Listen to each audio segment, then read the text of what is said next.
Kalau sebelum ngebekam sih paling gue di pondok cuman ya belajar biasa gitu, seperti belajar kan gue kan dulu kan pernah di Rawal Quran, jadi gue sempet ngapal Quran. Kemudian selain itu cuman ini aja lah biasa, belum bisa ini. Kalau mondok sih di Ponpes Miftahul Huda Bogor, daerah Bogor, Kecamatan Rancabumur. Mungkin anak tuh termotivasi karena berbekam itu salah satu pengobatan ala Rasulullah Shallallahu Alaihi Wasallam, yang mana kalau kita bisa ngebekam itu kita bisa membantu orang, gitu. Bisa membantu orang dalam menyembuhkan penyakitnya dengan wasilah berbekam ini. Kalau ngebekam sih alhamdulillah udah 5 tahun lah. Gue belajar langsung ke teman sih.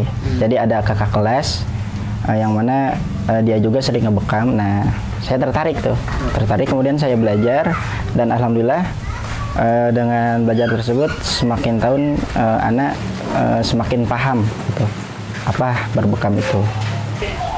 Sebenarnya sih kalau berbekam itu langsung praktek gitu bang, ya. Soalnya ketika anak diajarin, dikasih tahu tentang titik-titiknya, nah hari itu juga langsung praktek. Kemudian bisa tahu manfaat fadilah titik-titiknya, saya belajar lagi ke guru saya. Karena salah satu titik yang sunnah gitu ya, yang sunnah yang diajarkan oleh Rasulullah Sallallahu Alaihi Wasallam itu dari atas ini sampai sini ada 9 titik, bang. Salah satunya Hamah di sini di ubun-ubun, kemudian ada Al-Kahil, kemudian Zohar, dan kemudian Hawarik di sini. Itu titik yang sunnah gitu. Saya sih berbekam basah, ngambil darah. Kalau alat sih paling masih, kalau ini minjem ke orang. Tapi saya juga ada alat, cuman kalau yang kurangnya saya minjem ke orang. Kalau pasien sih alhamdulillah sih ada dari luar juga, kayak tetangga gitu. Kalau enggak dari mana-mana, dari teman ke teman gitu. Alhamdulillah ada. Kalau untuk berbekam sih pertama sebenarnya kalau kita berbekamnya sesudah makan, nah itu juga tidak baik. Artinya kalau kita habis makan minimal kita harus menunggu beberapa menit, kalau enggak 1 jam untuk dibekam itu. Karena takutnya ketika kita habis makan langsung dibekam, nah takutnya muntah gitu. Iya, terus kalau kita dibekam sebelum makan, ya takutnya ketika kita pas ngebekam itu pasiennya malah pingsan gitu. Jadi dalam kata berbekam itu dalam keadaan standar lah tubuh kita. Jadi berbekam itu mengeluarkan darah kotor, yang mana darah kotor itu ya, jadi setiap manusia itu kan mempunyai darah kotor. Nah, kalau darahnya itu sudah melebihi 120 hari itu udah termasuk darah kotor.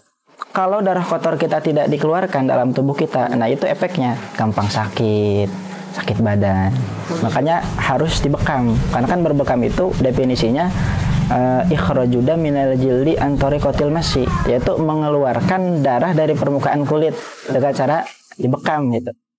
Ya bisa sih bang, cuman asalkan mungkin kalau gitu saya melihat kondisinya lagi. Takutnya kalau habis dibekam ya dalam jangka 1 minggu, takutnya ketika dibekam itu si kulitnya malah luka. Oh gitu. Ya karena kan kita kan disedot kemudian disuntik. Jadi jangan terlalu keseringan. Cuman lebih bagusnya ya kita itu jadi ada hari spesial bekam gitu. Ada hari sunnahnya bekam. Contohnya kayak tanggal 21